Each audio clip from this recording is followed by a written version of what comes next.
Hello everyone. तो जो हमने पार्ट 1 लिया था एटीट्यूड का, अब पार्ट 2 के साथ आए हैं।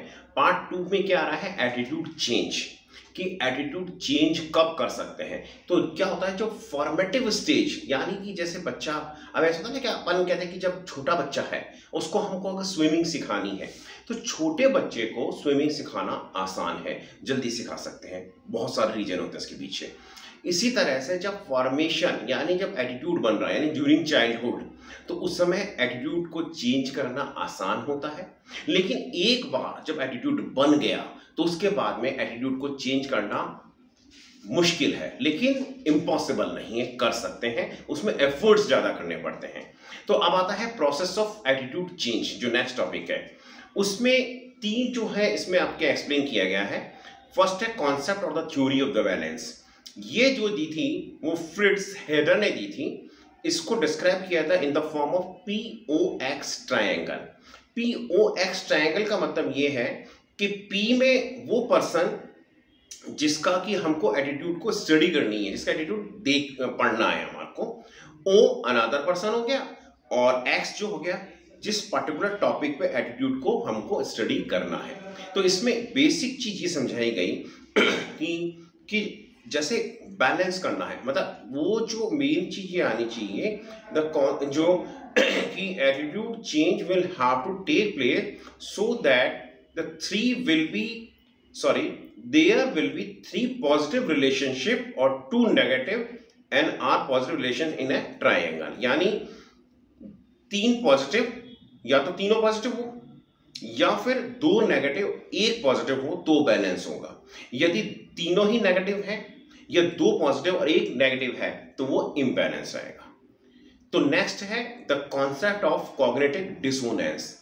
डिसोनेंस का एक नॉर्मल मीनिंग हम समझ सकते हैं कि तालमेल नहीं होना। कहने का मतलब है जब डिसोनेंस कॉन्सोनेंट में कन्वर्ट हो गए, डिसोनेंट को जो उल्टा उसका क्या जो है वो क्या है, कॉन्सोनेंट। यानी जब वो तालमेल नहीं बैठ रहा उनको तालमेल में बिठाना पड़ेगा, यानी should be logically in line with each other.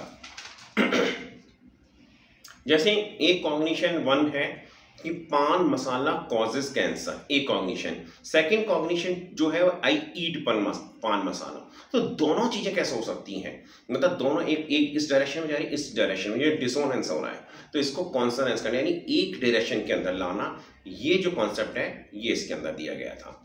अब आता है, तो नेक्स्ट आता है, हाँ यहाँ पे एक और चीज समझा दें आपको, कॉग्निटिव कंसिस्टेंसी। कॉग्निटिव कंसिस्टेंसी यहाँ पे जो समझाई गई थी फेस्टिंगर और कार्ल स्मिथ ने, मेन चीज वही आ गई कि main 2 components of the attitude must be in the same direction, एक डायरेक्शन में होने चाहिए। नेक्स्ट है 2 स्टेप कॉन्सेप्ट। 2 स्टेप जो concept it was given by the SM Mohsin, he was a Indian psychologist. Attitude जो है उसने बताया कि 2 तरह से 2 स्टेप में चेंज होगा, एक टारगेट एक सोर्स। टारगेट क्या है कि जिसका एटीट्यूड चेंज करना है वो टारगेट हो गया। सोर्स जिस व्यक्ति को लेकर के जो उसको चेंज करवाएगा वो सोर्स हो गया। फॉर एग्जांपल, जैसे इसके अंदर सोर्स क्या करेगा, पहले आइडेंटिफाई करेगा कि मैं भी वैसा ही हूं जैसे कि आप हैं, और उसके बाद में वो बताएगा कि क्या चीज हम चेंज कर सकते हैं। जैसे फॉर एग्जांपल, अगर सपोज करो एक व्यक्ति है वो स्काई डाइविंग नहीं कर पा रहा, तो जो पर्टिकुलर पर्सन वहां पे जो भी एक्सपर्ट है, वहां पे एक्सपर्ट से मतलब वो जो स्काई डाइविंग करवा रहा है, या कोई एक्टर है वो, या कोई हीरो है वो, उसने आकर के देखा स्काई डाइविंग करने से पहले एक जूस की एक बोतल पी और उसके बाद में स्काई डाइविंग कर ली। यानी उसने पहले आइडेंटिफाई कराया कि देखो मैं भी ऐसा ही हूं, मुझे भी ये प्रॉब्लम फेस करनी पड़ रही थी, अब नहीं कर रहा। यानी उसने मोटिवेट किया, एक कॉन्फिडेंस लेवल को बूस्टअप कर दिया कि देखो मेरे को ये जूस पीने से मेरे में आ गया, तो स्काई डाइविंग आप भी कर सकते हो अगर मैं कर सकता हूं। तो उसने पहले उसको आइडेंटिफाई किया, फिर उसके बाद में जो है उसके अंदर कॉन्फिडेंस लेवल बूस्टअप कर दिया, एटीट्यूड उसका चेंज कर दिया कि तुम भी स्काई डाइविंग कर सकते हो। नेक्स्ट है factors that influence the attitude change. कौन कौन से फैक्टर्स हैं जो कि एटीट्यूड को चेंज करने में इन्फ्लुएंस करते हैं। तो इसमें देखो फर्स्ट तो है characteristic of the attitude change, जो हमने पहले पढ़े हैं, वैलेंस है, स्टीमनेस है, सिंप्लिसिटी है, सेंटिलिटी है, that is we have already study in the last part. अब आता है second, source characteristics. Excuse me. Source characteristics, इसमें दो चीजें हैं, एक है क्रेडिबिलिटी, एक है अट्रैक्टिवनेस। क्रेडिबिलिटी का मतलब ये होता है कि अगर कोई पर्टिकुलर चीज किसी एक्सपर्ट के द्वारा डिलीवर की जा रही है तो वो व्यक्ति सामने वाला उसको ज्यादा अच्छी तरह से समझेगा। अब सेकंड आता है अट्रैक्टिवनेस। मान लो 4 व्यक्ति हैं, चारों ही एक्सपर्ट हैं, तो कौन सा व्यक्ति इजी वे में अच्छे से ज्यादा पावरफुल वे में कम्युनिकेट कर पा रहा है, वो कहलाएगा उसका अट्रैक्टिवनेस। नेक्स्ट है मैसेज कैरेक्टरिस्टिक्स। मैसेज कैरेक्टरिस्टिक्स के अंदर जो आता है वो आता है फर्स्ट है इमोशनल अपील। यानी कोई व्यक्ति, जैसे कोई लड़का बच्चा जो भी है, वो दिल्ली जा रहा है घूमने के लिए, मिलने के लिए कोई काम से, तो उसकी मामा ने उसको कहा कि बेटा तू दिल्ली जा रहा है तो वहां पे तेरी सिस्टर रहती है, उनसे मिल आना, है ना, मुझे अच्छा लगेगा। ये इमोशनल अपील। हो सकता है उसका प्रोग्राम नहीं हो वहां जाने का, उसका स्केड्यूल टाइट हो, लेकिन इमोशनल अपील हो गई मामा की तरफ से, मदर की तरफ से, कि वहां जा रहा है तो मिलेगा तो मुझे अच्छा लगेगा। ये इमोशनल अपील हो गई। सेकेंड है रेशनल अपील। रेशनल अपील का मतलब होता है लॉजिकल, यानी लॉजिकल बात करना। यानी आप गाड़ी चला रहे हो तो सीट बेल्ट बांधो, सीट बेल्ट बांधोगे तो किसी इन केस ऑफ किसी तरह की मिस हैपनिंग होगी तो आप बच जाओगे। तो ये हो गया लॉजिकल बात करना, यानी लॉजिकल आप उससे जो है उसको अपील करो, ये है रेशनल अपील। नेक्स्ट है मोटिव। मोटिव का मतलब होता है रेलिवेंट टॉक। जिस बारे में, जिस मुद्दे पे आप बात कर रहे हो उसी मुद्दे पे होने चाहिए, चेंज नहीं होना। जैसे मैं बात कर रहा हूं कि गैम्बलिंग इज नॉट गुड, अब आप बात करो, किसी आपको कहा कि इसकी जो इसका एटीट्यूड चेंज करना है, एटीट्यूड इन्फ्लुएंस करना है कि गैम्बलिंग इज नॉट गुड, और the same time you are saying कि है ना जो आप जो मोबाइल पे आप ये गेम्स देखते रहते हो या बहुत देर तक खेलते रहते हो या बहुत तक सोशल मीडिया पे लगे रहते हो, तो वो इररिलेवेंट हो गई। बात हमको जो है करनी है गैम्बलिंग इज नॉट गुड, और आप 4 मुद्दे और लेके आ गए। नेक्स्ट है मूड्स। मूड्स क्या है, ये बहुत ज्यादा मैटर करते हैं कि हम किसी व्यक्ति को उसका एटीट्यूड को इन्फ्लुएंस करने के लिए कैसे करें। जैसे हम फोन पे बात कर रहे हैं, अब फोन पे हो सकता है कि हमारी आधी बात उस तक पहुंचे ही नहीं, नेटवर्क की प्रॉब्लम आ जाए, क्रैकिंग ऑफ साउंड हो जाए, उसकी बात कट कट करके गई हो तो वो समझ ही नहीं पाया और ऐसे ही उसने हाँ हाँ कर दिया। या वीडियो कॉल कर रहे हैं, वीडियो कॉल में हो सकता है कि पिक्चर क्लियर नहीं हो, जो बात आप कम्युनिकेट करना चाह रहे हैं, जो बात आप बताना चाह रहे हो वो शायद ना बता पाए वो ढंग से। और सबसे जो बेटर, जो सबसे पावरफुल होगा वो होगा 1 to 1, फेस टू फेस, आमने सामने। यहाँ पे कोई नेटवर्क की प्रॉब्लम नहीं आई, आपने समझा रहे हो, कोई मतलब कोई वीडियो पिक्चर खराब नहीं हुई, सब कुछ क्लियर है, तो सबसे ज्यादा जो इफेक्टिव हो गया वो ये हो गया, यानी आप 1 to 1 आमने सामने बैठ के बात, फेस टू फेस बात कर रहे हो। अब नेक्स्ट आता है टारगेट कैरेक्टरिस्टिक्स। टारगेट कैरेक्टरिस्टिक्स में फर्स्ट है परसुएबिलिटी। परसुएबिलिटी का मतलब होता है मैनिपुलेटिव और नॉट।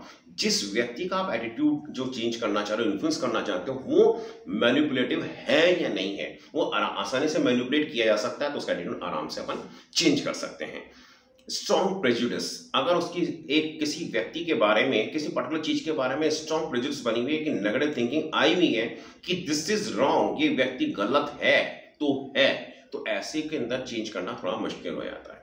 सेल्फ एस्टीम, किसी ने अपने दिमाग में ये है, उसका कॉन्फिडेंस लेवल बहुत ज्यादा हाई है कि उसने ये सोच रखा है कि ये चीज गलत है, यानी उसका कॉन्फिडेंस लेवल बहुत ज्यादा हाई है, तो उसमें चेंज करने में थोड़ी मुश्किल आ जाती है। नेक्स्ट है इंटेलिजेंस। इंटेलिजेंस का मतलब है अगर हम कोई पॉजिटिव बिहेवियर, मतलब पॉजिटिव एटीट्यूड चाहते हैं, तो इंटेलिजेंट आदमी को अच्छी तरह से समझाया जा सकता है। वो इंटेलिजेंट लेवल वो व्यक्ति समझेगा कि ना हाँ यार ये चीज गलत हो सकती है, तो मेरे को ये चीज करनी चाहिए। और नेगेटिव चीज करने के लिए कहेंगे तो नेगेटिव चीज शायद ना करें। तो इंटेलिजेंस जो है उसका, अगर उसका इंटेलिजेंस लेवल जिसका होगा, जो इंटेलिजेंट बंदा होगा, उसके अंदर एटीट्यूड पॉजिटिव अगर करा रहे हैं तो अच्छे से बेटर कर सकते हैं, लेकिन नेगेटिव चीज को करवाने में थोड़ी हमको मुश्किल आएगी। अब नेक्स्ट आता है एटीट्यूड और बिहेवियर में क्या रिलेशनशिप है। Excuse me, behaviour is a part of attitude. जो बिहेवियर एक एटीट्यूड का पार्ट है। इंडिविजुअल का जो एटीट्यूड है हमेशा, जो जरूरी नहीं है कि जैसा मैं बिहेवियर एग्जीक्यूट कर रहा हूं वो वैसा ही मेरा एटीट्यूड हो।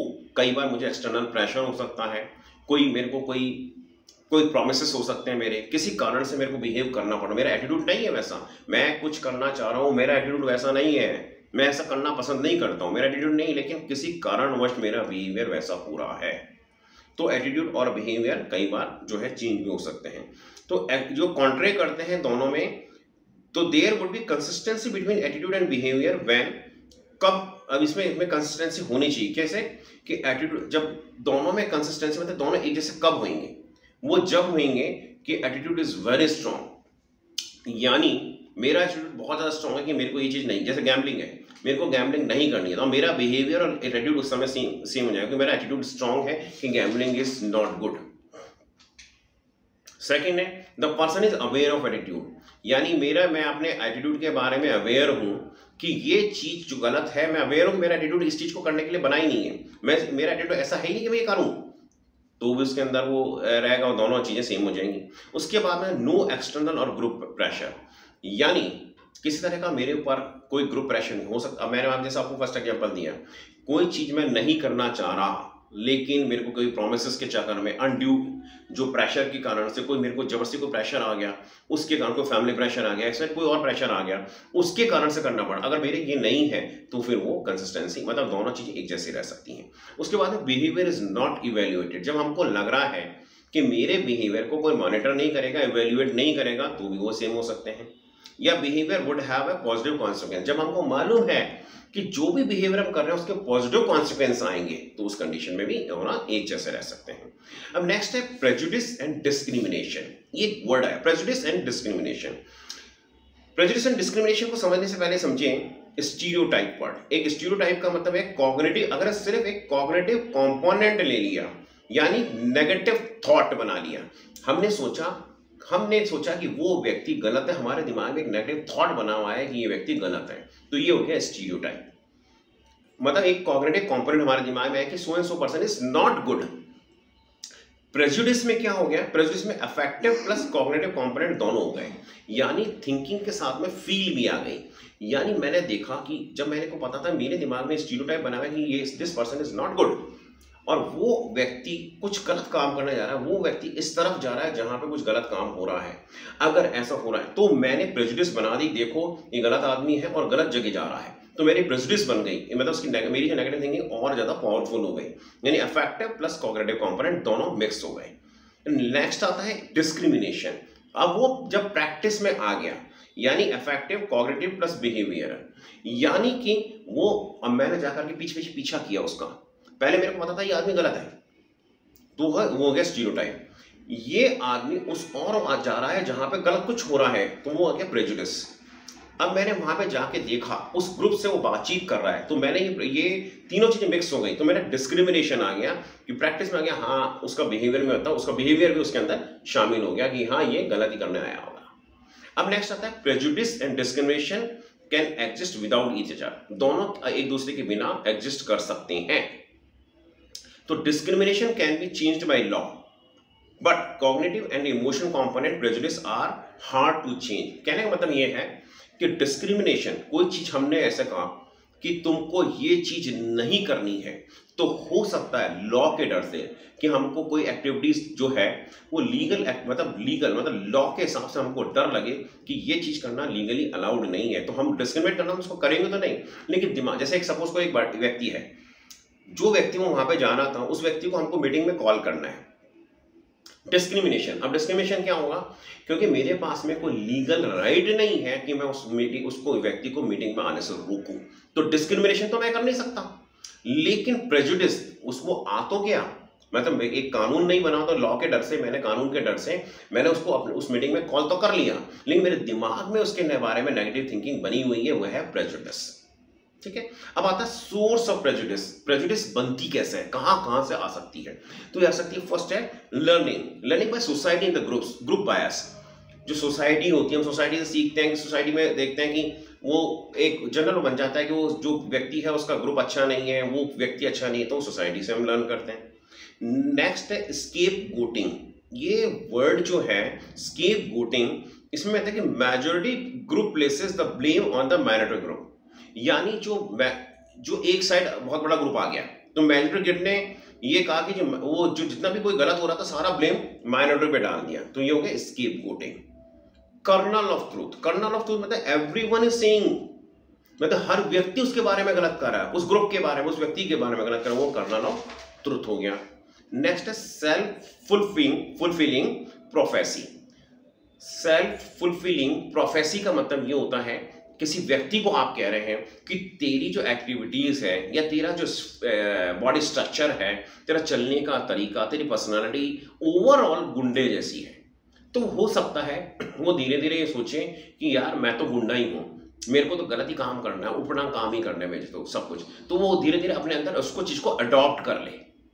नेक्स्ट है स्ट्रेटेजी फॉर हैंडलिंग प्रेजुडिस, कि प्रेजुडिस को जो हैंडल करने के लिए क्या स्ट्रेटेजी होनी चाहिए। तो ये होता है कैसे हम कर सकते हैं उसको, कैसे हैंडल कर सकते हैं। तो ये कर सकते हैं education and information डिसैमिनेशन।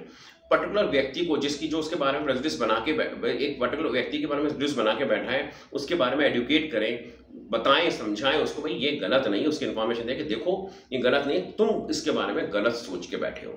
Highlighting individual identity, उस व्यक्ति के बारे में उसके जो देखें वो तो कितने अच्छे अच्छे काम भी करता है, तो उसको ले जाके दिखाएं, उसकी जो अच्छी उसकी आइडेंटिटी है, इंडिविजुअल की आइडेंटिटी, उसके बारे में बताएं, देखो ये कितने अच्छे भी काम कर रहा है, आप उसको गलत समझ रहे हो। नेक्स्ट है इंक्रीजिंग इंटर ग्रुप कॉन्टैक्ट्स, यानी अलग अलग लोगों से मिलना, अलग लोगों से बातचीत करना, उनके बारे में उसके बारे में पूछना, इस तरह से हम उसकी जो स्ट्रेटेजी है उसको हम हैंडल कर सकते हैं। तो आज हमने ये जो उसका पार्ट 2 है वो कंप्लीट कर लिया। आई होप आपको पसंद आया होगा। बहुत ही जल्दी हम नेक्स्ट टॉपिक के साथ आएंगे, अलग अलग क्लासेस के साथ, तो आप बने रहिएगा। Thank you very much for watching a video. Thank you.